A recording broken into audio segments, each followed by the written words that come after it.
السلام عليكم ورحمة الله وبركاته. ازيكم؟ يا رب تكونوا بخير وبصحة وسعادة وهنا في احسن حال يا رب. ما ينفعش يجي عليك شم النسيم من غير ما تعملي الفطاير الخطيرة دي. جربوها هتعجبكم جدا، سهلة وبسيطة ومش مكلفة خالص، وكمان ما بتاخدش وقت خالص في التحضير. زي ما انتم شايفين كده، بسم الله ما شاء الله، اللهم بارك، طعمها في حتة تانية خالص. انا متأكدة لو جربتيها ان شاء الله هتعجبك جدا ومش هتبطلي تحضريها تاني.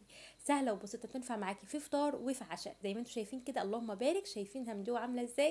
يلا نسمي الله كده ونخش على الطريقة بتاعتنا على طول. بسم الله الرحمن الرحيم. اول حاجه هنا معايا كوبايه من اللبن او الحليب زي ما بنسموه، دافيه كده زي ما انتم شايفين. وبعد كده نزلت فيها بمعلقه كبيره من السكر وبمعلقه كبيره من الخميره زي ما انتم شايفين كده. وبعد كده بثلاث معالق كبار من الزيت. لو مش عندك زبده او مش عندك سمنه هتنزلي بست معالق كبار من الزيت. لو عندك زبدة او سمنة انزلي بثلاث معالق من الزيت ومعلقة كبيرة من الزبدة او السمنة زي ما انتم شايفين كده. ومعايا بضاية بدرجة حرارة المطبخ، اخدت البياض بتاعها بس زي ما انتم شايفين. وبعد كده هنزل بالفانيليا.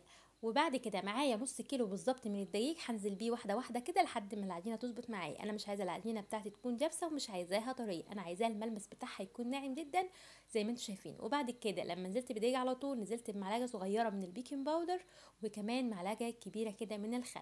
هفضل اعجن فيها لحد ما العجينه تنعم معايا. انا عايزه العجينه تكون ملمسها معايا زي ما انتم شايفين كده، ايدي ما بتلزقش فيها خالص. والعجينه مش عايزاها طريه ومش عايزاها جافه زي ما انتم شايفين كده. ما بتاخدش وقت خالص في العجن، يعني بالظبط حوالي 5 دقايق. مع العجن المستمر بالشكل ده العجينه بتنعم معايا خالص. معلقه الزبده دي تخلي طعمها والقوام بتاعها رهيب. شايفين نعمت معايا زي ما انتم شايفين كده. هركنها على جنب، يعني بالظبط بتاخد تخمير كده من تلت ساعه لنص ساعه حسب المكان عندي. بغطيها كده كيسه بلاستيك، وبعد كده بحطها في مكان دافي. ما بتاخدش وقت خالص في التخمير، وزي ما انتم شايفين حجمها بيتضاعف تماما. وبعد كده معايا شويه من الدقيق بفرده مع الرخامه بتاعتي، وبفرد العجينه بتاعتي. انا عايزاها تكون على شكل مستطيل او مربع، انا مش عايزه العجينه بتاعتي تكون مدوره. يعني حاولي كده على قد ما تقدري ما تخليهاش تطلع معاكي مدوره علشان تسهل معاكي عملية التشكيل زي ما انتم شايفين كده. وبعد كده بسن السكينة كده بعلم علامات على حسب الحجم اللي انا عايزاه، وبعد كده بقطع بالشكل ده زي ما انتم شايفين كده بنفس الطريقة. خليها كده على قد ما تقدري تكون جد على قد يعني قد بعضيها زي ما انتم شايفين.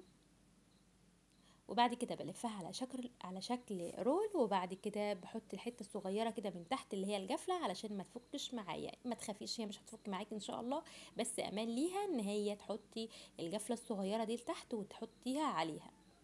الصينيه بتاعتك ما تنسيش او الصاج يكون مدهون شويه من الزيت عشان ما تلزقش معاكي، وكمان تكون معاكي سهله كده وانت بتطلعيها بعد التسويه. وشويه كده من الحليب او اللبن لو انت حابه تحطي على وشها صفار البيضه اللي احنا شلناه. لو انت بتحبي صفار البيضه على وش المعجنات حطيه، لو مش بس لازم الخطوه دي لازم بعد ما بتشكليها بتسيبيها تخمر حوالي ربع ساعه، وبعد كده بتدهني وشها بحليب او صفار البيضه زي ما انت شايفه. بتاخد في الفرن حوالي من ربع ساعه لتلت ساعه سوايه. وبعد ما تخرج من الفرن بتغطيها كده بتسيبيها تستريح شويه، وبعد كده بتقدميها بالشكل اللي يناسبك. لو حابه تحطي عليها شويه من السكر والبودره، حابه تسيبيها ساده براحتك زي ما انت حابه. والله الولاد ما صبروا ان هي تهدى خالص، كلوها وهي لسه طالعه من الفرن. طعمها وشكلها يا جماعه والله تحفه. جربوها، انا متاكده هتعجبكم جدا. وكمان لو انت اول مره تشوفيني كده بالله عليكي ما تنسيني بالاشتراك وكمان اللايك وكمان الكومنت الحلو، وجربوها وان شاء الله هتعجبكم جدا. والسلام عليكم ورحمه الله وبركاته.